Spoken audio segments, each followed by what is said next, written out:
गोस्वामी जी महाराज लिखते हैं, जब से भगवान विवाहित होकर श्री अवध में आए हैं, सुख संपत्ति की घनघोर वर्षा होने लगी। सुकृत मेघ बरसई सुख बारी, पुण्यों के मेघ दिन रात सुख की घनघोर वर्षा। और जब घनघोर वर्षा होती है तो बाढ़ आती है। अयोध्या में भी बाढ़ आई। काहे की आई? गंगा यमुना की नहीं आई, सुख समृद्धि की बाढ़ आ गई, रिद्धि सिद्धि की बाढ़ आ गई। रिद्धि सिद्धि संपत्ति नदी सोहाई, उमग अवध अम्बुद कहो आई। नदियां जब उमड़ती है तो महासागर में जाती है, प्रशांत महासागर में जाती है, हिंद महासागर में जाती है, सिंधु महासागर में जाती है। लेकिन सुख समृद्धि की नदियां ये अयोध्या रूपी समुद्र में आ रही। इतना वैभव वाणी बोल नहीं सकती, लेखनी लिख नहीं सकती। कहीं न जाए कछु नगर विभूति, जन इतनी विरंच कर तूती। विधाता ने इतना कर दिया। और सबसे बड़ा सुख क्या है? सब विद सबपुर लोग सुखारी। कौन सा सुख है? बोले रामचंद्र मुख चंद निहारी। भगवान के मुख चंद्र का दर्शन हो रहा है घर बैठे। अन्यथा तो अनुभव कहता है कि दुख में सुमिरन सब करें, सुख में करे न कोई। जब कुछ कष्ट होते हैं, दिक्कतें होती हैं, मंदिर भी जाएगा, तीर्थ में भी जाएगा, साधु के पास भी जाएगा, ये भी करेगा, वो भी करेगा। और जैसे धन धान्य बढ़ता है तो फिर मंदिर तो छूट जाता है, मदिरालय दिखाई देने लगती है, कथाएं तो छूट जाती हैं, फिर क्लबों की टिकटें याद आने लगती है। भगवान चिंतित हो गए। भगवान को ये चिंता हो गई कि अयोध्या में रिद्धि सिद्धि की सुख समृद्धि की इतनी घनघोर वर्षा हो रही है कि कई अयोध्या के नागरिक इस सुख समृद्धि से ऊब न जाए। वैसे भी आपने देखा होगा, जब वर्षा नहीं होती मई जून में तो बिटिया तपती हैं, साधु तपते हैं, यज्ञ अनुष्ठान होते, वर्षा हो वर्षा हो वर्षा हो। और वर्षा शुरू हो जाती है तो फिर चीले भी बनते हैं, पुआ भी बनती है, पकौड़ी भी बनते हैं। लेकिन वही वर्षा 7-8 दिन लगातार होने लग जाए तो वही माताएं गाली देने लगती है, पहले तो बेटो बरसे को ना, बरसे को नाक में दम कर देगा। तो अरे भाई अब तो धूप निकले, कपड़े फरेरे हों, सब जगह सीलन हो गई, कपड़े नहीं सूख रहे। बिल्कुल भगवान को ऐसा ही लगा कि कहीं अयोध्या के नागरिक इस सुख समृद्धि की घनघोर वर्षा में ऊब न जाएं, उससे पहले 13-14 वर्ष की कड़ाके की धूप निकाल देनी चाहिए। अवध को थोड़ा तपा देना चाहिए। यहीं से वनवास की रचना का शुभारंभ हो गया। और आज बहुत लंबे समय के बाद राज्यसभा का सामूहिक सत्र आयोजित किया गया, क्योंकि 1 महीने बारात गई थी, वहाँ ठहरी थी और वहाँ से लौटी है। तो 1 महीने तक स्वागत सत्कार होते रहे। बहू रानी का आज इनके घर भोजन है, इनके घर भोजन है, इनके घर भोजन से होता है ना, घर में भोजन होते, व्यवहार चलता है। लंबे समय के बाद आज राज्यसभा का सत्र आयोजित किया गया। सब पड़ोसी देशों के छोटे मोटे जो अधीनस्थ राजा थे, चूंकि महाराज तो चक्रवर्ती नरेश थे, सभी आज राज्यसभा में। आज दर्शक दीर्घा में पहली बार भगवान श्री राम भी पधारे हैं। बड़ा मार्मिक प्रसंग है। जैसे ही दशरथ जी ने प्रवेश किया राज्यसभा में, पूरी सभा खड़ी हो गई। महाराज की जय हो, महाराज की जय हो। महाराज जैसा कोई पुण्यात्मा नहीं, महाराज जैसा कोई धर्मात्मा नहीं, महाराज जैसा कोई प्रजापालक नहीं। चारों ओर से जय जयकार। किसी ने कहा गोस्वामी जी से, आज बहुत जय जयकार करा रहे हैं महाराज की, क्या बात है? बोलो जितनी की जाए उतना ही कम है। जो कुछ कहिए थोर सब तासु। कारण जिनके आंगन में राम जैसे पुत्र और जानकी जी जैसी पुत्र वधू विराजमान हो, उनकी तो जितनी प्रशंसा की जाए वो कम है। लेकिन घटना क्या घटती है? जब जय जयकार हुई, खड़े होकर लोगों ने जय जयकार की, तो दशरथ जी ने क्या किया? राय सुभाए मुकुर करलीना, राय सुभाए मुकुर करलीना, राय सुभाए मुकुर करलीना, राय सुभाए मुकुर करलीना, बदन बिलो की सम बदन बिरोगी मुकुट सम की। जब नेता लोग मंच पर आते हैं तो लोग खड़े होकर जय जयकार करते हैं ना, इनकी जय हो, उनकी जय हो, हमारा नेता कैसा हो, ऐसा वैसा हो, करते हैं कि नहीं करते? ऐसे दशरथ जी ने क्या किया? नेता जब मंच पर आते तो क्या करते? ऐसे आते हैं ना, जनता ऐसे ऐसे करते आते हैं ना। आपने देखे नेताओं को आते आते, जब बड़ी सभाएं होती हैं, बड़े नेता आते हैं और जनता जय जयकार कर रही है तो नेताजी क्या करते? ऐसे ऐसे करते। हाथ जोड़ना चाहिए, शीश झुकाकर प्रणाम करना चाहिए, जनता का शीश झुकाकर अभिवादन स्वीकार करना चाहिए। मुझे भी मालूम नहीं था, एक बूढ़े साधु से मैंने पूछ लिया, मैंने महाराज जी की बात बताओ, जब जय जयकार होती है नेताओं की तो हाथ जोड़कर शीश झुकाकर उसको स्वीकार करना चाहिए, अभिवादन करना चाहिए, ये नेता ऐसे क्यों करते हैं? बोले आपको मालूम नहीं है, कथा कैसे ना सीख गए और बाकी तुमको कुछ नहीं आता है। हमने कि यही इसलिए तो पूछ रहे हैं। तो हमसे बोले आपने कोबरा देखा है कभी? मैंने कहा हाँ देखा है। कोबरा कैसे करता है?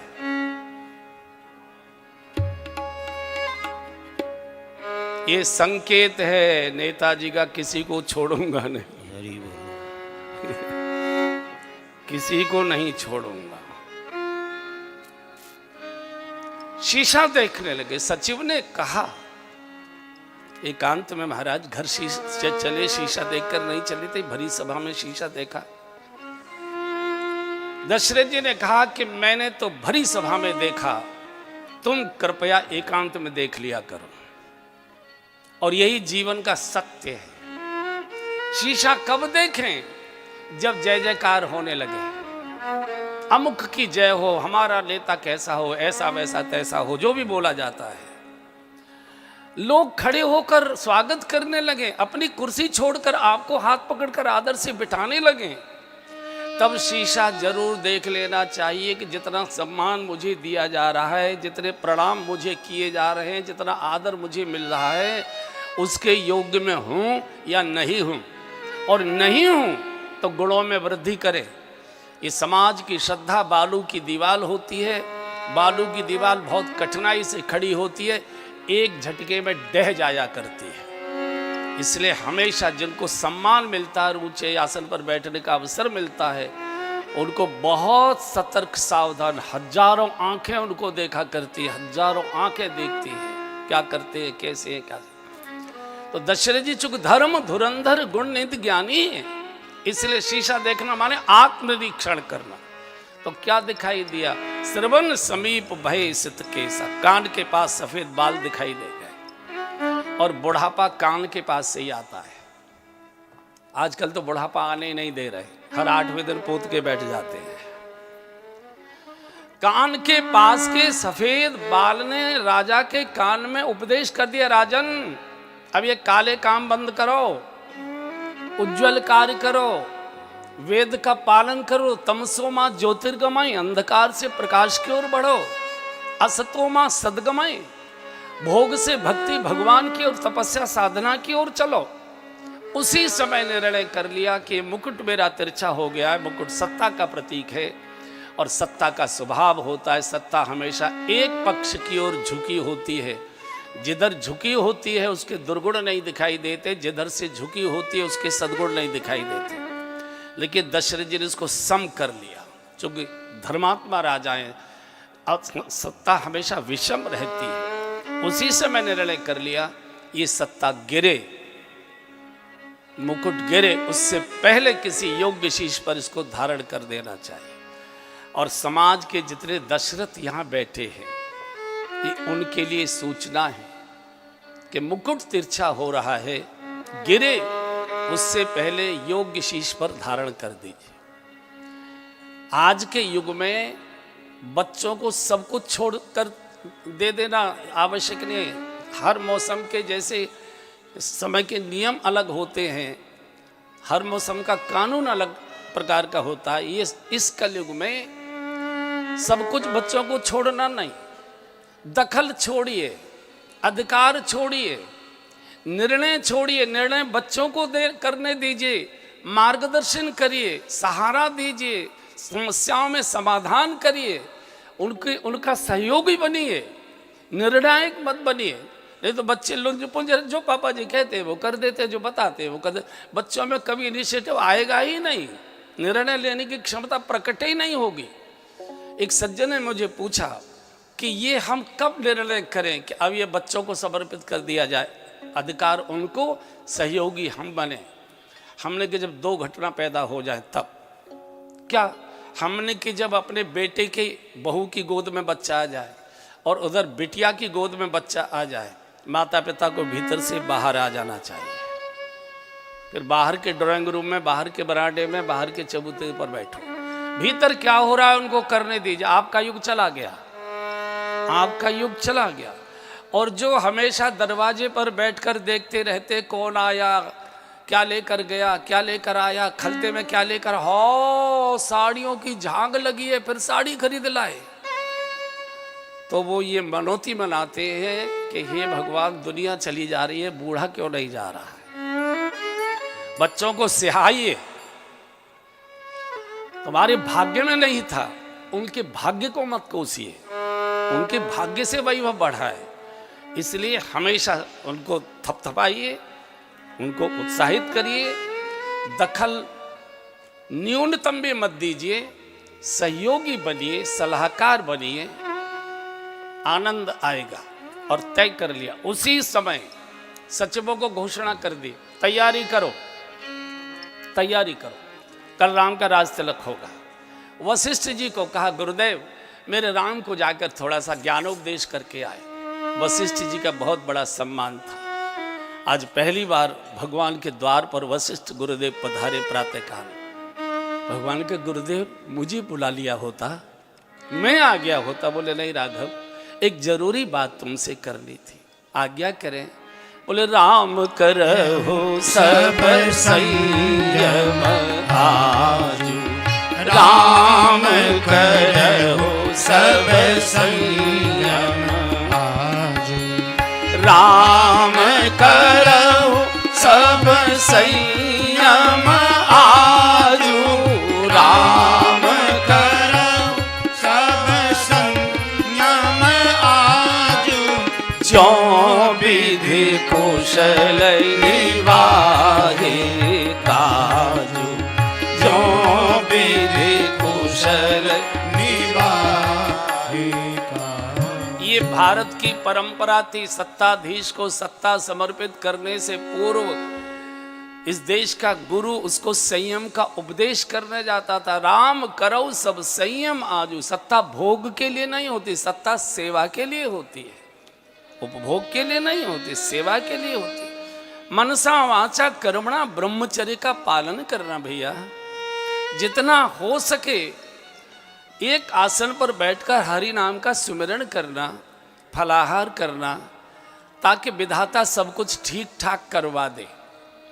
होगा नहीं, होगा नहीं। चूंकि दशरथ जी गलती कर चुके हैं, दशरथ जी एक बड़ी भारी गलती कर चुके हैं, गुरु का अपमान कर चुके हैं।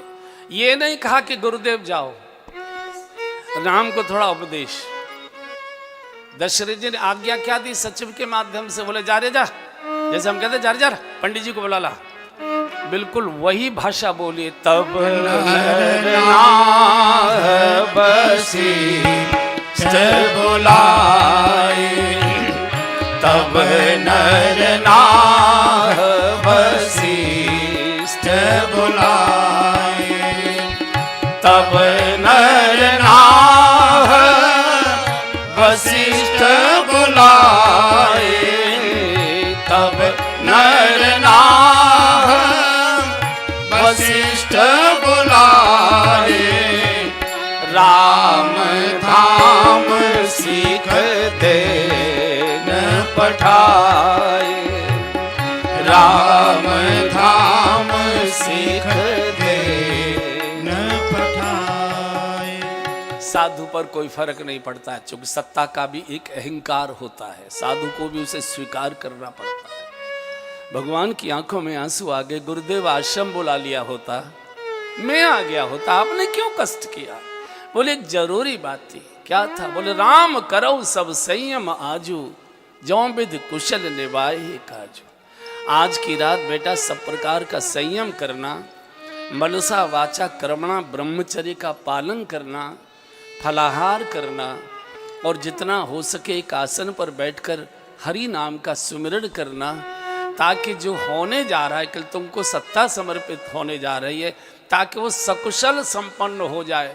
चूंकि वशिष्ठ जी विधान है, संविधान है, विधाता के मानस पुत्र हैं। जो विधि अगर विधान विधि विधान ठीक से सब हो जाने दे तो कांटा लगा दिया। कांटा ये कपिल जी जानते हैं, सचिव ऐसा लिख देते हैं कि ना हाँ समझ में आती है ना समझ में आती है। उनकी भाषा दुतरफा होती है, दोनों ओर चलती है वो। गुरुजी तो लौट गए, भगवान रोते रोते राजभवन में गए। जानकी जी ने पूछा प्रभु क्या हुआ, मैंने सुना गुरुदेव आए थे। बोला हाँ गुरुदेव आए थे, लेकिन ऐसी सूचना लेकर आए हैं मुझे अच्छा नहीं लगा। जानकी जी तुमको तो मालूम है हम चारों भाई एक साथ पैदा, जन्म में एक संग सब भाई, जन्म में एक संग सब भाई, भोजन शयन के लीलरि खाई, भोजन शयन के लीलरि खाई, विमल वंश यह अनुचित एहु, विमल वंश यह अनुचित एहु, बंधु बिहारी बड़े अभिषेक, बंधु बिहारी बड़े ही अभिषेक। जानकी जी हम चारों भाई संयोग देखो, एक ही साथ एक ही दिन एक ही समय चारों का जन्म हुआ, चारों का नामकरण एक साथ हुआ, चारों का मुंडन संस्कार एक साथ हुआ, चारों का यज्ञोपवीत एक साथ हुआ, और संयोग देखो चारों का विवाह भी एक साथ एक ही मंडप पे हुआ। जब सारे उत्सव एक साथ हुए हैं, ये क्या तरीका है कि छोटे भाइयों को छोड़कर बड़े को राजा बना दिया जाए? अरे मैं तो वैसे ही बड़ा हूं, मेरा तो वैसे ही सम्मान ज्यादा है। अगर मैं राजा हो गया तो मेरे भाई मेरे सामने और छोटे दिखाई देंगे। मैं चाहता मेरा भरत भैया राजा बने। अगर मैं राजा बनूंगा तो लोग कहेंगे महाराज श्री राम, और भरत राजा हो जाएगा तो दुनिया कहेगी महाराज भरत के बड़े भाई श्री राम, मैं कितना बड़ा हो जाऊं। मेरे छोटे बड़े, और यही राम राज्य है जो छोटे को बड़ा करे। आज छोटे को दबाया जाता है, बड़ा भाई पिता के समान होता है। और हमने पिताओं को देखा है, पुराने लोग कोई अपने लिए नए कपड़े नहीं बनवाते थे, बच्चों के उतरते थे उसी को पहन लेते थे सिलसिला के, हमारा काम चल जाएगा इसी से। तो जो छोटे को बड़ा करे वही राम है, वही राम राज्य है। मैं तो वैसे ही बड़ा हूं, ये तो भाई मेरे सामने और छोटे दिखाई देंगे। और यहां से इधर अयोध्या में समाचार हो गया कल भगवान का राज तिलक होने वाला। अरे नौजवानों ने धूम मचा दी, राजमार्गों पर नृत्य गायन हो रहा है, तोरण द्वार बनाए जा रहे हैं, दिवाली सजाई जा रही है, और एक ही बात कह रहे सकल कहे कब हो यही काली। अरे बैरन रात तू बीच में क्यों आ गई, कल कब हो कल कब हो कल कब हो। पर इन भोले नागरिकों को मालूम नहीं है कल तुम्हारी कल नहीं आने वाली, कल 14 साल का धक्का मार कर जाने वाली। हमने क्या सोचा है वो कभी पूरा नहीं होता, हमारे बारे में देवताओं ने क्या निर्णय किया है वही पूरा होता। आपने देखा होगा सब चीजें सजी की सजी धरी की धरी रह जाती है और स्थिति उलट जाया करती है। विघ्न मनावें देव कुचाली, जब जय जयकार देखी, नगाड़े सुने, दीपक रोशनियां देखी, चौराहों के नृत्य, तो देवताओं का षड्यंत्र बैठक हुई। कई भगवान का राज तिलक हो गया तो भगवान तो अयोध्या छोड़कर जाएंगे नहीं, और रावण का आतंक ऐसा कैसा हमको भोगना पड़ेगा। विघ्न करना चाहिए, विघ्न मनावहि देव कुचाली। सरस्वती को बुलाया, बहुत स्वागत सत्कार किया, आइए देवी। कैसे याद किया? एक बहुत जरूरी बात है, बताइए। बोले आप कैसे ही जाइए अयोध्या में विघ्न करिए, ये राज तिलक महोत्सव को हटाइए, भगवान का वनवास करिए। भगवान राज्य भोगने नहीं आ रहे, वो हमारी सहायता के सुरक्षा के लिए आए, हमारी रक्षा के लिए आए। सरस्वती ने माथा पीट लिया, देवताओं तुमको शर्म नहीं आती? इतने ऊंचे निवासों में तुम आवासों में तुम निवास करते हो और इतनी नीच सोच तुम्हारी। चील और गीद आकाश में उड़ते हैं लेकिन दृष्टि धरती पर पड़े सड़े मांस के टुकड़े पर रखते हैं। तुमको शर्म नहीं आती? ऊंचे निवास नीच कर तू थी, ऊंचे निवास नीच कर तू थी, देखी न सकई पराई विभूति, देखी न सकई पराई विभूति। हाथी नहीं सुहाई न अवध बधावा, नहीं सुहाई न अवध बधावा, चोर ही चांदनी राती न भावा, चोर ही चांदनी राती न भावा, ऊंचे निवास नीच कर तू थी, ऊंचे निवास। हमने क्या तय किया है वो कभी पूरा नहीं होता। हमारे बारे में देवताओं ने क्या निर्णय लिया है वही पूरा होता है। यहाँ नृत्य गायन हो रहा है, दिवाली मनाई जा रही है, फुलझड़ियाँ छोड़ी जा रही है, षड्यंत्र देवलोक में हो रहा है, विघ्न करो। सरस्वती ने माथा ठोका, अयोध्या की दिवाली में दीपकों की संख्या मत बढ़ाओ, चलेगा, लेकिन कम से कम अंधेरा तो मत करो। तुमको शर्म नहीं आती? देवी उपदेश का समय नहीं है, भगवान हमारे लिए आए हैं, राज्य भोगने नहीं आए। और अगर मान लो परोपकार के लिए थोड़ा अपयश भी लेना पड़े, वो भी यश से ज़्यादा अच्छा माना जाता है। कुछ देवताओं के भाषण का प्रभाव, कुछ दैव इच्छा, हरि इच्छा, सरस्वती अयोध्या में आ गई। और जैसे ही सरस्वती अपने अपवित्र संकल्प के साथ अयोध्या की धरती पर उसने अपना पैर रखा, एक साथ अपशकुन हो गए। तेज आंधियां चलने लगी, तोरण द्वार तिरछे होने लगे, दीपक बुझने लगे, नाचते नाचते लोगों के पैर रुक गए। ये क्या हो रहा है? ऐसा कैसे हो रहा है? अभी इनको कुछ मालूम नहीं। अबे घूम रही है अयोध्या की गलियों में, किसकी बुद्धि बिगाड़ो।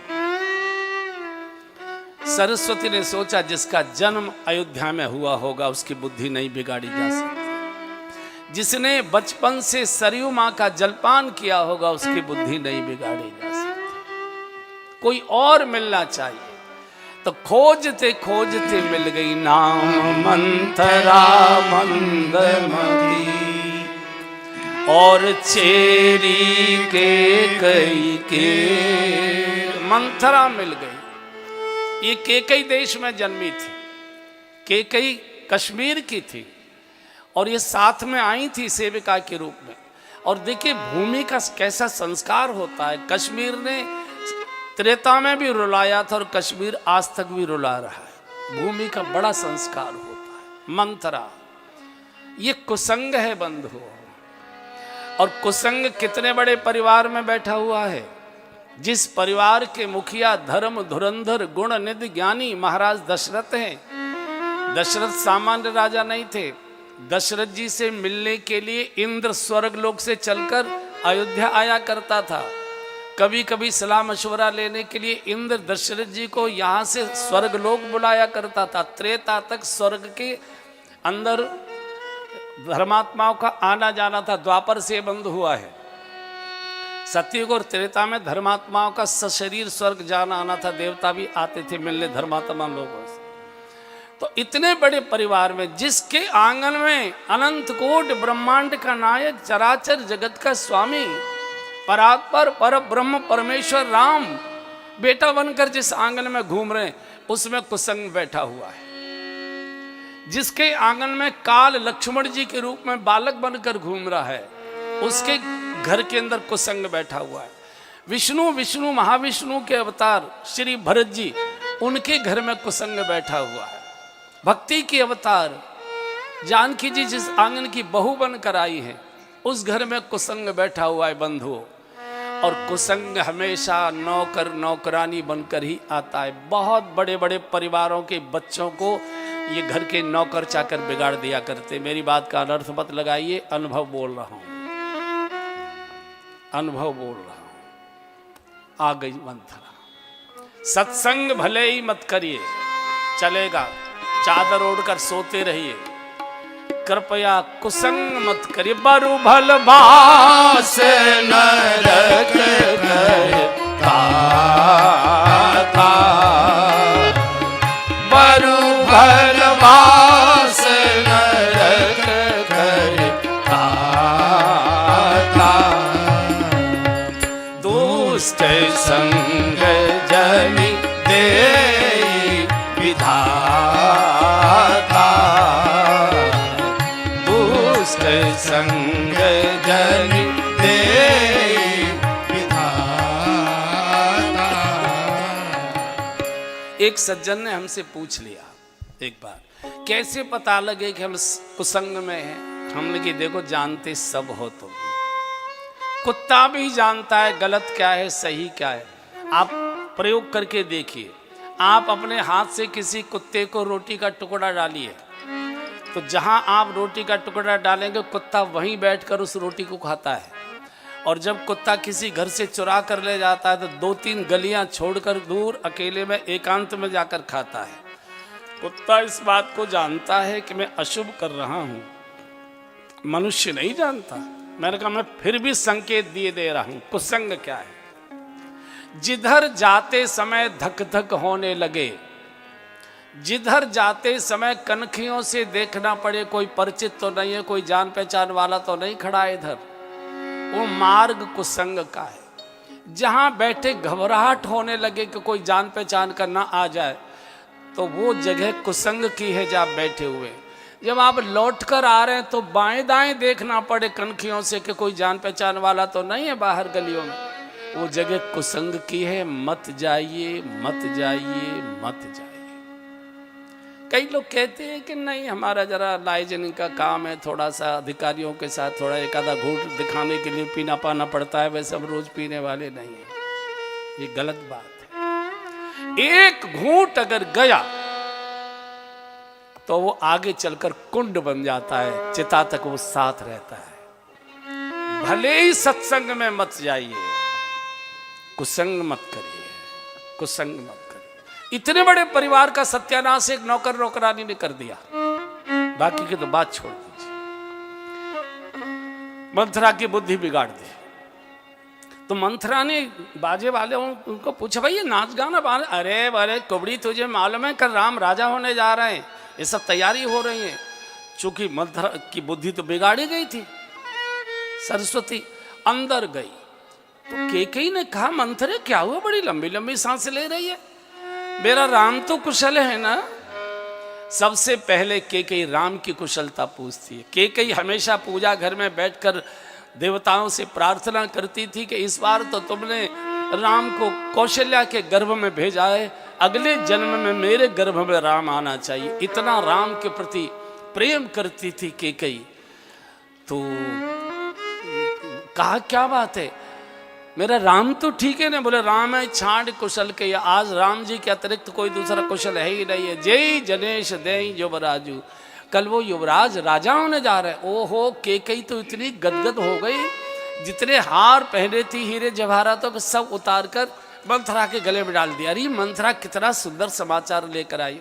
मैं रोज महाराज को प्रार्थना करती थी कि मेरा राम सब प्रकार से योग्य है, अब इसको राज तिलक करो और हम कई तीर्थों की यात्रा कर जीवन का शेष समय किसी संत के आश्रम में भजन करते पूरा करेंगे। आज लगता है महाराज ने मेरी बात मान ली।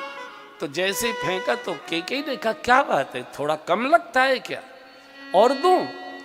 बोले सौत का लड़का राजा हो रहा है, पूत विदेश न सोच तुम्हारे, अपना बेटा विदेश गया हुआ है, उसकी तो तुम्हें चिंता नहीं है, और सौत के लड़के के लिए इतनी खुशियां।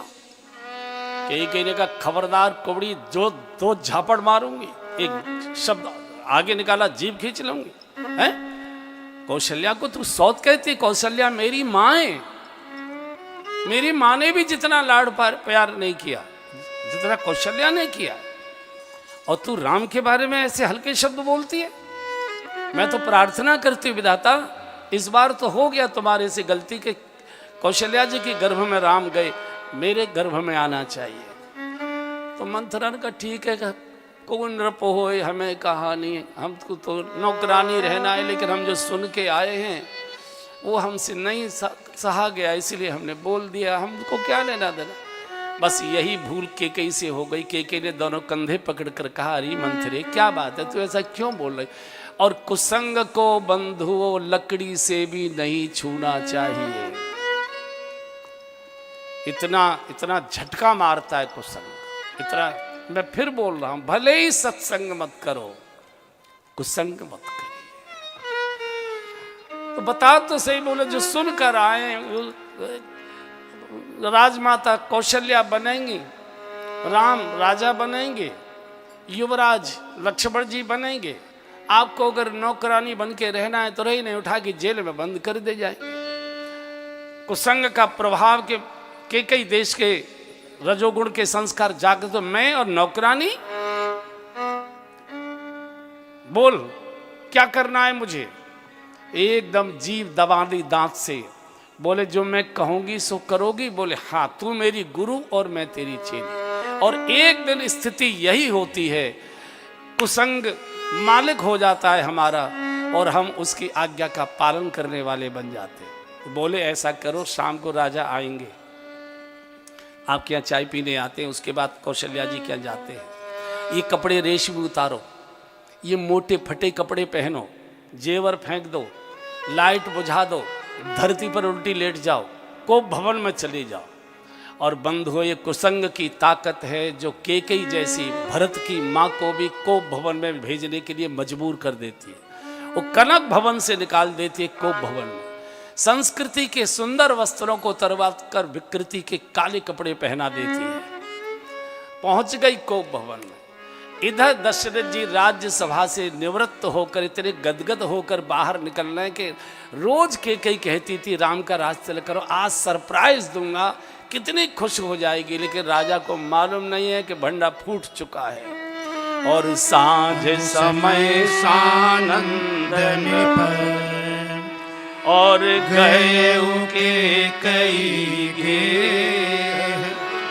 गावन निठुरता निकट किए,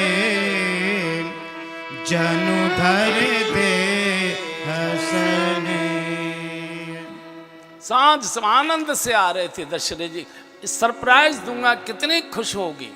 द्वार पर मंथरा में नित्य नियम था, सायंकाल जब महाराज आते थे तो केकई आरती का थाल तैयार करके महाराज की गेट पर आरती उतार कर स्वागत करके राजभवन ले जाती थी। आज मंथरा द्वार पर है, कुसंग द्वार पर। अरे रानी कहाँ है आज? बोले महाराज मालूम नहीं, राजा रानी का आपका क्या झगड़ा है? सवेरे से कोप भवन में न खुद खाया है न खाने दे रही है, बात नहीं कर रही है, हम जाते हमको फटकार दे। दशरथ जैसा महापुरुष कोप भवन सुने सकुचे कोप भवन सुने सकुचे भयवश अगहुड़ परई न पाऊ, भयवश अगहुड़ परई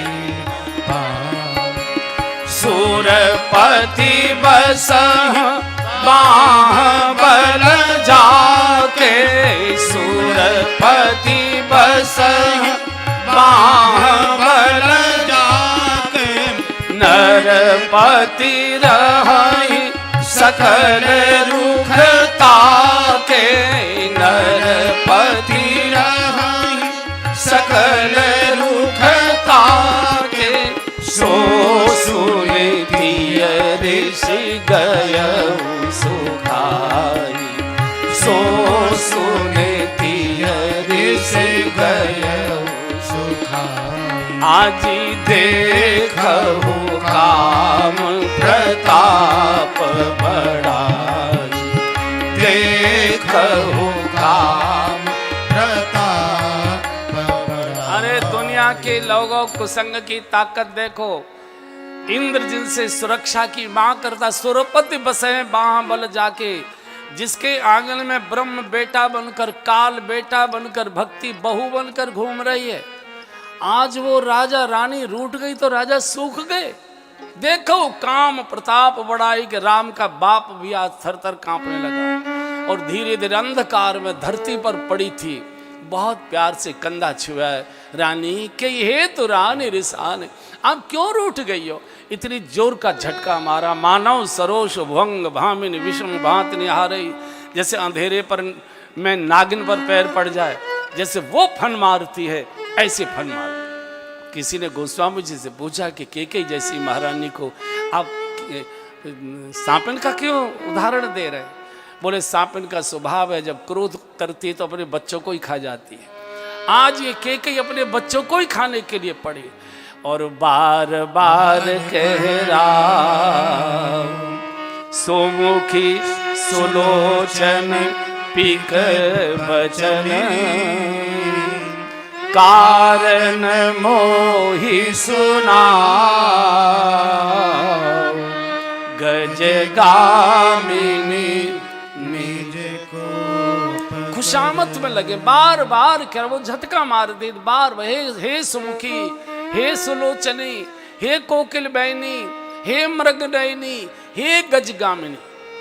ये भाषा है बोलने की दशरथ जी की, ये मर्यादा पुरुषोत्तम के पिता की भाषा है। ये तुम्हारे बाल सफेद हो गए, उत्तराधिकार का चयन करने जा रहे हो, चार चार बहुएं तुम्हारे आंगन में बैठी हुई है और इस समय ये अश्लील भाषाएं, हे सुमुखी, हे सुलोचनी, हे कोई 70-75 वर्ष की बूढ़ी महिला और उसके 80 वर्ष के 82 वर्ष के बूढ़े पति, न उनके मुंह में दांत न इनके मुंह में दांत, और वो कहे हे सुलोचनी, हे मृगनयनी, चला जाना ही रहा है बैंत के बिना, हे मृगनयनी, हे गजगामिनी।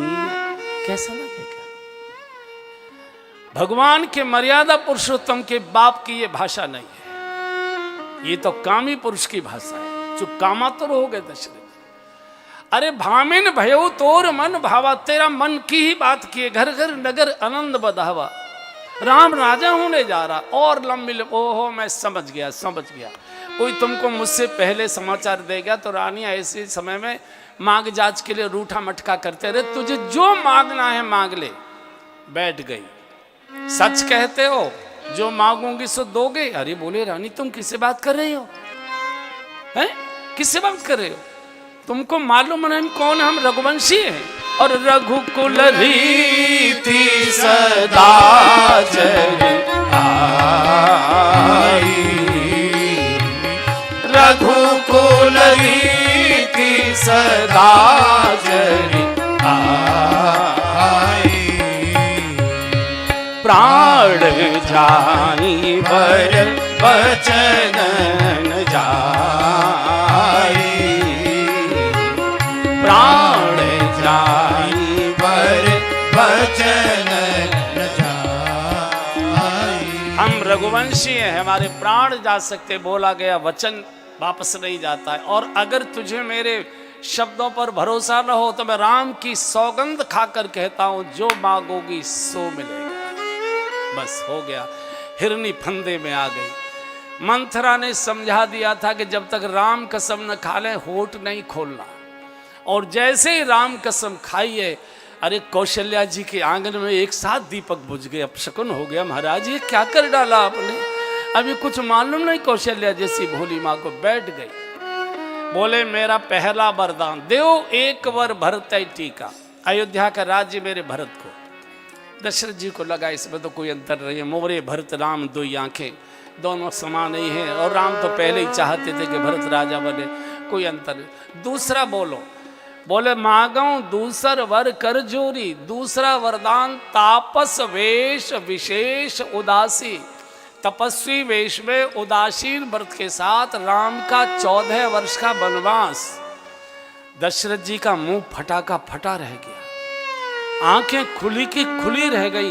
कैकेयी का हाथ हाथ में से कब छूट गया, होश ही नहीं है। कैकेयी ने हिलाया, क्या हुआ राजन, मैंने कुछ गलत मांग लिया क्या? काय बात के प्रतिज्ञाबद्ध हो रहे थे कि रघुकुल रीत सदा चले आए, क्या समझते थे चना चबेना मांग लूंगी? क्या भरत आपका बेटा नहीं है? क्या मुझे बाजार से खरीद कर लाए थे? एकदम मुंह पर हाथ धर दे रानी, पाप लग जाएगा तुझे। मोरे भरत राम दो ही आंखें। अरे राम तो पहले ही चाहता था कि भरत का राज्य, लेकिन मैं किस मुख से कहूंगा कि राम तुझे वन को जाना है? मेरा बालक बोलेगा पिताजी आपकी आज्ञा शिरोधार, लेकिन मुझे ये तो बता दीजिए मेरा अपराध क्या है ताकि मैं प्रायश्चित करूं। दूसरा वर्ष असमंजस मांगा, तू दूसरे वरदान को बदल दे। अगर तुझे राम से बिल्कुल नफरत है तो उनको वशिष्ठ जी के आश्रम में रहने की अनुमति दे दो। तुझे मालूम है कि मैं बिना राम के दर्शन के मेरे प्राण रह ही नहीं सकते, मेरे प्राण निकल जाएंगे। मैं कम से कम कभी कभी गुरु आश्रम जाकर राम से मिल तो आया करूंगा, देख तो आया करूंगा। दूसरे वरदान में थोड़ा सा अंतर कर दे। और जैसे ही दशरथ जी ने अपना सिर रखा कैकेयी के कदमों पर कि मैं अपना शीश रखकर तेरे चरणों में भिक्षा मांगता हूं राम की, थोड़े दिनों के लिए 14 वर्ष की बात है, तू गुरुदेव के आश्रम में रह कर इतना कहा तो कैकेयी ने समझा कि ये तो मुझे रो रा के मना लेंगे। इतनी जोर से धक्का मारा, पीछे खम्बा था, सिर जाकर टकराया, एकदम सिर फट गया, रक्त के फुहार फूट पड़े और चीख कर बोली, क्या समझते थे चना चबेना मांग लेंगे? हो तो प्रात बन वेशधर जोन राम बन जाए, मोर मरण राउर अजस नप समझे मन। पूरा शरीर रक्त से लथपथ हो गया। फिर आगे बढ़े, रानी भीख मांगता है, बूढ़ा राजा भीख मांगता है, मैं तेरी काली गाय हूँ, श्यामा गाय हूँ, उसको मत मार, गौ हत्या मत कर तांत के लिए। रानी कोई अपराध मुझसे जरूर हुआ है। अरे मेरा बालक कैसा सी बैरू राम बड़ाई करे, मेरे जो दुश्मन थे वो भी मेरे बालक के शील स्वभाव की प्रशंसा किया करते थे। मैं कैसे कहूँगा बेटा तुझे वन को जाना है? अगर बालक कहेगा पिताजी आपकी आज्ञा शिरोधार, मेरा अपराध तो बताइए, मेरा अपराध क्या है ताकि मैं उसका प्रायश्चित कर लूँ। तूने मुझे बोलने लायक नहीं छोड़े रानी, मैं क्षमा मांगता हूँ, मुझसे कोई न कोई अपराध हुआ, क्षमा। और ऊपर का कंधे का उत्तरीय उतार कर रानी के कदमों में बिछा दिया, मैं तेरी श्यामा गाय हूँ, मैं तेरी काली गाय हूँ, कुछ दिनों के लिए मुझे मेरे प्राण भीख में दे दे ताकि भरत ननिहाल से आ जाए और मैं उसका राज तिलक कर दूं। जैसे ही फिर पैर पकड़ने की कोशिश की, फिर धक्का मारा और चीख कर कहा कि अब प्राण छोड़ दूंगी अगर आपने एक शब्द। और जब लग गया कि कैकेयी नहीं माने, एकदम चीख पड़े, अरे बैरिन, अरे पापिन, मुझे नहीं मालूम था कि आज के दिन के लिए तू यहाँ मेरे साथ आई हूँ। मुझे नहीं मालूम कि तेरे कारण एक दिन मुझे ये दिन देखना पड़ेगा। हे भोलेनाथ, हे अवडरदानी, हे शंकर भगवान, मैंने जीवन भर आपकी पूजा उपासना की है, जल चढ़ाया है, मैंने आज तक कभी कुछ मांगा नहीं आपसे। मेरी एक ही मांग है, एक ही प्रार्थना स्वीकार करो कि मैं कुछ भी बोलूं, कल मेरा राम मेरी आज्ञा का पालन न करे, मेरी आज्ञा को ठुकरा दे। हे सूर्य नारायण, आप हमारे कुल के पुरखे हो, मेरी प्रार्थना है कि आप कल प्रातः काल उदित नहीं होना। आप अगर उदित हो गए तो सूर्य वंश का सूर्य सदा सदा को डूब जाएगा। अरे कोई सुनता हो, मुझे इस बैरिन के यहाँ से निकालो, कौशल्या की गंगा रूपी गोद में जाकर मुझे डुबकी लगवाओ, मेरी आंखों के सामने से चली जा। मुझे नहीं मालूम था कि इतना बड़ा धोखा मेरे साथ होगा। हा राम हा राम हा राम करके मूर्छित हो गए। प्रातः काल का समय, सुमंत्र आते हैं, चूंकि राजसभा की सारी व्यवस्थाएं करनी थी। और जैसे ही राजभवन में प्रवेश हुआ, कैकेयी के भवन में, तो देखा ये दृश्य, खून ही खून, रक्त ही रक्त, महाराज मूर्छित पड़े। तो कहा रानी क्या हो गया महाराज को? मुझे राज्य को समाचार देना है, इतना बड़ा महोत्सव तैयार हो चुका है। पूरी सूखे से मुंह से घटना बता दी और कहा ये राम से मिलना चाहते हैं। परीन राजे नींद निश हेत जान जगदीश, राम राम रट भोर किए कहे न मर्म में, तुम जल्दी से राम को बुला कर लाओ। सुमंत्र समझ गए कोई बड़ा षड्यंत्र हो गया। भगवान को लेकर आए। और जब दशरथ जी को मूर्छित अवस्था में देखा कि कैसे लिपट गए भगवान के माँ, मोय कहूँ मात तात दुख कारण, जिनके 4 जवान बेटे हों उनके पिता को ऐसी स्थिति, माँ मुझे बताओ क्या हुआ। बोले बेटा कोई बड़ी बात नहीं है, छोटी सी बात पर तेरे पिताजी थोड़ा ज़्यादा मान गए। मेरे पास आए थे, मेरे 2 वरदान इन पर थे, वो वरदान मैंने मांग लिए। एक वरदान में तुझे मैंने वनवास मांग लिया, दूसरे में भरत को अयोध्या का राज्य मांग लिया। ये उसे सहन नहीं कर पा रहे बेटा, अगर तुम वन को नहीं गए और उनके प्राण निकल गए तो उनको नरक में जाना पड़ेगा। हमारे परिवार का कोई राजा नरकगामी नहीं हुआ है। एकदम थोड़ा होश आए, नहीं बेटा नहीं बेटा, राम ये माँ नहीं है, ये माँ नहीं है, ये डाइन है। एकदम केकई से लिपट गए। सुन जननी सोई सुत बड़ भागी, सुनो जननी सोई सुत बड़ भागी, जो पितु मातु वचन अनुरागी, जो पितु मातु वचन अनुरागी, तनय मातु पितु तोषनिहारा, तनय मातु पितु तोषनिहारा, दुर्लभ जननी सकल संसारा, दुर्लभ जननी सकल संसार, आजी जननी सोई सुत बड़ भागी। आज केकई जी को भगवान ने जननी शब्द से संबोधित किया है। केकई तो जननी नहीं है राम की, जननी तो कौशल्या है। भगवान कहना चाहते कि रघुवंश के राम की जननी तो कौशल्या है, लेकिन राम राज्य के राम की जननी तो माँ आप बनी हो। आपके कारण से जगत को राम राज्य मिलेगा। छोटी बात पर मेरे पिताजी इतने दुखी, 2 मिनट के बाद थोड़ी देर में तुम सुन लोगी, राम वन को चला गया। सुमंत्र का बेटा साथ था, बाहर निकलो। अयोध्या के नागरिकों में जैसे ही समाचार ये हुआ कि भगवान का वनवास हो गया, हाहाकार मच गया। रात भर जिन्होंने फूल मालाएं तैयार की थी, बना बना के हार लेकर केकई के भवन के बाहर खड़े इंतजार कर रहे थे। महाराज निकलेंगे हार पहनाएंगे, महाराज निकलेंगे हार पहनाएंगे, वही के वही कुचल दिए। हाहाकार मच गया। जिस अयोध्या में प्रातःकाल वेद मंत्रों का उच्चारण गायन होता था, हाँ केकई आराम से गूंज रहा है। दौड़कर कौशल्या माँ के भवन में, बहुत सीधी सरल माँ है। पूरी रात जागकर माँ ने पोशाक तैयार की अपने हाथ से। मेरा राम राजगद्दी पर बैठेगा, पहली बार दर्जी के हाथ के सिले पोशाक नहीं धारण कराऊंगी।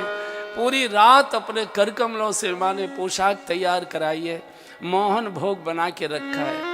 और जैसे ही भगवान माँ के भवन पर पहुंचे और जैसे ही माँ को देखा तो रघुकुल तिलक जोरी दो हाथा, रघुकुल तिलक जोरी दो हाथा, रघुकुल तिलक जोरी दो हाथा, रघुकुल तिलक जोरी दो हाथा, मुदित माधु पदनाय माथा, मुदित माधु पदनाय माथा, बार बार मुख चूंबती माता, बार बार मुख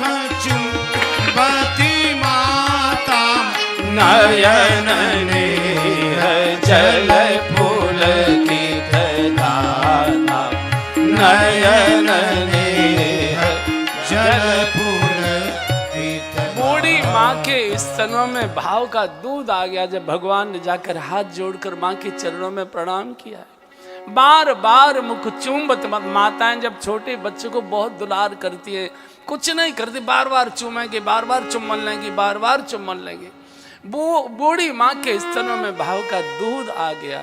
बेटा ये ब्राह्मण लोग बहुत लंबे लंबे मंत्र बोलते हैं दक्षिणा के कारण से, और तू बिना कुछ खाए इतनी देर भूखा रह नहीं पाएगा। मैंने मोहन भोग तैयार किया है, तात मधुर कछु खा।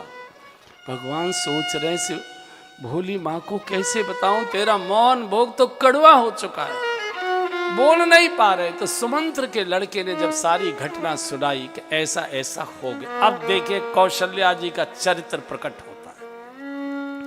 ये सामान्य महिला नहीं है जिसके ब्रह्म जिसकी गोद में आया है, ब्रह्म जिसके गर्भ में बालक बनकर आया है। ये महिला कौशल्या सामान्य नहीं हो सकती। और कोई महिला होती डंडा लेकर चली, तू कौन होती, तू तो राज्यसभा की सदस्य भी नहीं। जब राज्यसभा ने सर्वसम्मत निर्णय मेरे बेटे के पक्ष में दिया है, तू कौन होती है बदलने वाले, अपने बेटे को वन में भेज, मेरे बेटे ने क्या बिगाड़ा है। अगर तुझे यही करना है अपने बेटे को वन में भेजो, मेरे बेटे ने क्या बिगाड़ा। कौशल्या ये नहीं कहती, कौशल्या सुनकर सन्न रह गई और कहा राघव कान खोल कर सुन लो बेटा, अगर तेरे पिताजी ने तुझे वन जाने की आज्ञा दी होती तो मैं माँ हूँ। बच्चे पर बाप से ज़्यादा माँ का अधिकार होता है। जब कभी ऐसा कोई संकट का समय आता है और कोर्ट को निर्णय करना होता है कि बच्चा बाप को दिया जाए कि माँ को, तो माँ को दिया जाता है। राघव जो केवल पितु आय सुताता, जो केवल पितु आय सुताता, तो जनी जानी बड़ी माता, तो जनी जानी बड़ी माता, तो पितु मात कहे बन जाना, जो पितु मात कहे बन जाना, तो कारण सत अवध समाना, तो कारण सत अवध समाना। जो कि अगर पिताजी ने तुझे बन जाने की आज्ञा दी होती मैं रोक सकती थी। माँ का अधिकार बच्ची पर ज्यादा होता है बाप से। लेकिन सुन राघव, केकई मेरी सौत नहीं है, बोले तो, बोले तेरी माँ है। और जो पितु मात कहे बन जाना, अगर माता पिता दोनों ने कहे तो बेटा वनवास तेरे लिए हजारों अयोध्या से ज्यादा सुखदायी हो। ये कौशल्या की वाणी है। धरती भी कांप गई इस वाणी को सुनकर। क्या बड़े मन की, गर्भ में राम इस महिला के वैसे ही नहीं आएगी, सामान्य महिला नहीं है। लेकिन सिद्धांत कह तो दिया, लेकिन बेटा तो बेटा ही होता है। एकदम पछाड़ खाकर मूर्छित होकर धरती पर गिर पड़ी, चीख चीख के रोने लगी। अरे बन के कोल के रातों, अरे बन के पशु पक्षियों, अरे बन के लता वृक्षों, तुमने कितने पुण्य किए होंगे कि राम तुम्हारे बीच में आ रही है अयोध्या। तूने कितने पाप और अपराध किए होंगे, तू कैसी अभागिन है कि राम तेरे तिलक को छोड़कर जा रहा है। बड़ भागी बड़ अवध अभागी, बड़ भागी बड़ अवध अभागी, बड़ भागी बड़ अवध अभागी, बड़ भागी बन अवध अभागी, जो रघुवंश तिलक तुम त्यागी, जो रघुवंश तिलक तुम त्यागी। जाहु सुखे न बनहि बलि जाहु, जाहु सुखे न बनहि बलि जाहु, करे अनाथ जन परिजन धाम, करे अनाथ जन परिजन धाम। चीख चीख कर रो रही है, जाओ बेटा हमको अनाथ करके चले जाओ। अरे बन के कोल की रात होए, बन के बनवासी हो, साधु महात्मा पशु पक्षी हो, जीव जंतु, कितने पुण्य तुमने किए होंगे कि राम अयोध्या के तिलक को छोड़कर तुम्हारे बीच में आ रहा है। तो जब कौशल्या जी की चीख सुनी तो जानकी जी तैयारी कर रही थी राज तिलक महोत्सव की, दौड़कर आई और माँ को जब देखा मूर्छित पड़ी, तड़प रही है, तो प्रभु से कहा, प्रभु माँ को क्या हो गया? भगवान ने कहा कि जानकी जी इस समय बहुत बड़ा संकट आया है, पिताजी केकई माँ के यहाँ मूर्छित पड़े हैं, माँ की दशा तुम्हें देख रही हो, भरत शत्रुघ्न इस समय यहाँ नहीं है, मुझे 14 वर्ष पिताजी की आज्ञा से वन को जाना है। सुनो जानकी जी, मेरी माँ की चिंता कर, 14 वर्ष तक पुरानी पुरानी कथाएं सुनाकर मेरी माँ का मन लगा के रखना। जब मैं 14 वर्ष के बाद वापस लौटूं तो मेरी माँ मुझे जीवित मिलनी चाहिए। तो जानकी जी ने कहा, प्रभु आप किसको दे रहे? मैं तो आपकी छाया हूं, और कोई मनुष्य अपनी छाया को छोड़कर जा सकता है क्या प्रभु?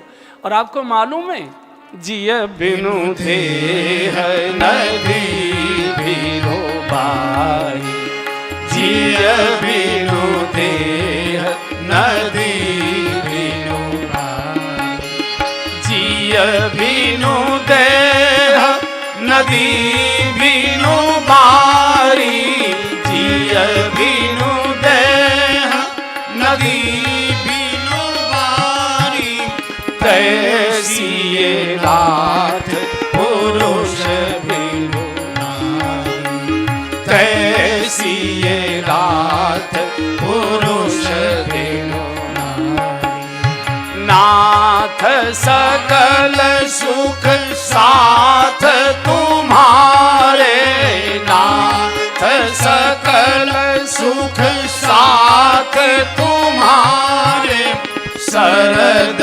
विमल विधु बदन बिहारी, शरद विमल विधु बदन बिहारी, हाजी जिय बिनु दे नदी बिनु बारी, जिय बिनु दे नदी बिनु बारी। भगवान, जैसे प्राणों के बिना शरीर का कोई अस्तित्व नहीं होता, जल के बिना नदी की कोई शोभा नहीं होती भगवान, ऐसे ही पति के बिना नारी का कोई जीवन नहीं होता। पति विहीन सब शोक समाजू, भोग रोग समभूषण भारू, यम यातना सरिस संसा श्रृंगार जेवर, अच्छे अच्छे वस्त्र आभूषण भोजन सुख साधन, ये पति के साथ अच्छे लगते, पति के जाने के बाद सब भार जैसा लगता है। पति विहीन सब शोक समाजू, भोग रोग समभूषण आभूषण भार जैसे, किसको दिखाना?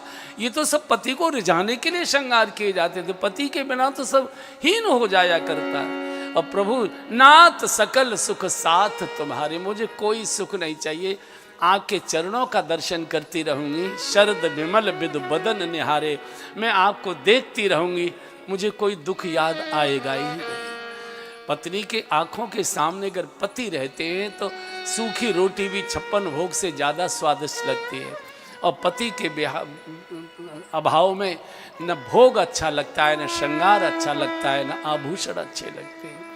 कौशल्या कहते, नहीं बेटा, मैंने कितने लाड प्यार से अपनी बिटिया को पाला है, सियन दीन पर पग अवन कठोरा, पलंग पीठ तज गोद हिडोरा। या तो ये पालने में खेली है, या तो हिडोले में झूली है, या तो पिताजी की पीठ पर रही है, या तो माँ की गोद में। सियन दीन पग अवन कठोरा, बेटा ये कैसे जाएगी?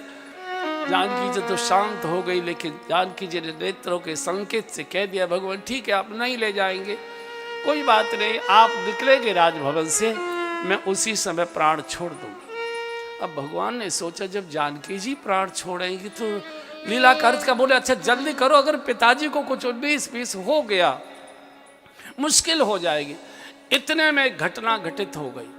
लक्ष्मण जी बहुत देर से गार्ड ऑफ ऑनर के लिए मिलिट्री की टुकड़ी की परेड की अभ्यास करा रहे थे, तो अचानक बाजे बजना बंद हो गया। तो लक्ष्मण जी ने पूछा किसी सेवक से कि बाजे क्यों बजना बंद हो गया? अरे बोले आपको मालूम नहीं, अयोध्या का भाग्य फूट गया। क्या हुआ?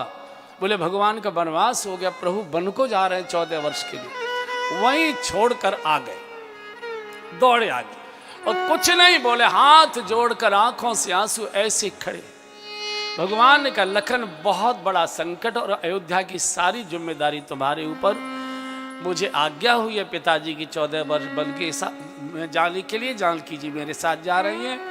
पिताजी कैकेयी माँ के भवन में मूर्छित पड़े हैं, माँ की तुम दशा देख रहे हो, भरत शत्रुघ्न यहाँ नहीं है, इसलिए पूरे अयोध्या की रक्षा सुरक्षा सब प्रकार की चिंता ये तुमको कर रही है, सारा दायित्व तुम्हारे ऊपर है। लक्ष्मण जी ने कहा प्रभु आप ये कैसे समझा रहे हैं, मैं तो किसी को जानता ही नहीं, गुरु पिता माता न जानो खाऊं, न मैं गुरु जी को जानू, न माँ को जानू, न पिताजी को जानू। मैंने तो जब आंख खोली थी बारे उठे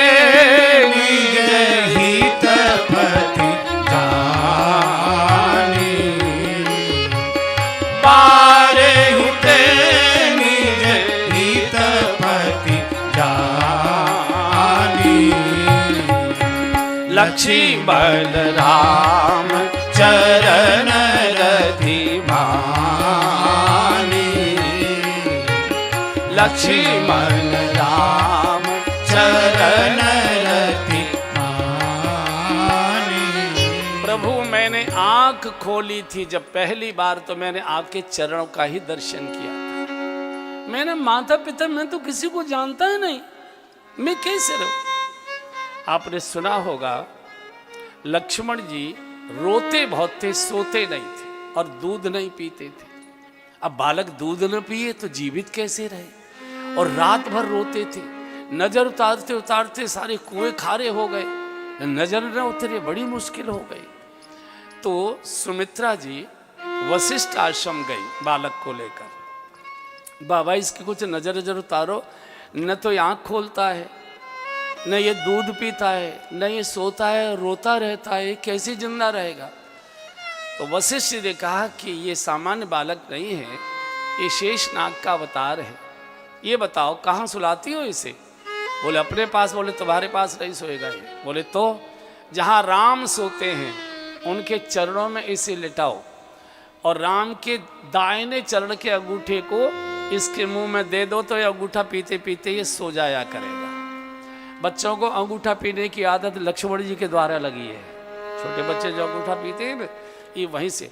अच्छा कभी कभी बालक सो रहे हैं तो मान लो भगवान ने करवट लिया तो अंगूठा निकल जाता था, तो इतना हल्ला मचाते थे पूरा राजभवन जाग जाता था। तो बोले मैंने तो जब आंख खोली थी तो आपके चरणों का दर्शन किया था, आप नहीं ले जाएंगे मैं जिद नहीं करूँगा, लेकिन एक बात समझ लीजिए, आप जैसे ही सरयू पार करेंगे मैं सरयू में डूब जाऊंगा, सरयू में डुबकी लगा लूंगा, प्राण छोड़ दूंगा। भगवान सोच रहे जो आ रहा है वही मरने की धमकी दे रहा है, क्या करूं। ऐसा करो माँ से विदा लेकर आओ, मांगो विदा मात सन जाए। बोले आप चले तो नहीं जाओगे। बोले नहीं हम प्रतीक्षा करेंगे। यहां से लक्ष्मण जी सुमित्रा माँ के भवन में गए। इस भोली भाली माँ को अभी तक कुछ भी मालूम नहीं है, कुछ भी मालूम नहीं, कोई सेविका इधर आई ही नहीं। तो जाकर जाए जनन पग नायु माथा, जाकर माँ के चरणों में शीश रखकर प्रणाम किया। मन रघुनंदन जान की सादा, मन को भगवान के चरणों में रख गए। तो सुमित्रा ने कहा लखन बाजे बज रहे थे, नगाड़े बज रहे थे, जय जयकार हो रही थी, सब बंद हो गई, क्या बात है, मुहूर्त टल गया क्या राजतिलक? अरे माँ तू बड़ी भोली भाली है, तुझे कुछ मालूम भी है, क्या हुआ? बोले अयोध्या का भाग्य फूट गया। क्या हुआ? बोले भगवान का 14 वर्ष का वनवास हो गया और भगवान जानकी जी के साथ 14 वर्ष वन को जा रहे हैं, और मैं भी। इतना ही बोले बस। बोले तू भी? हाँ। तो यहाँ क्यों आया है?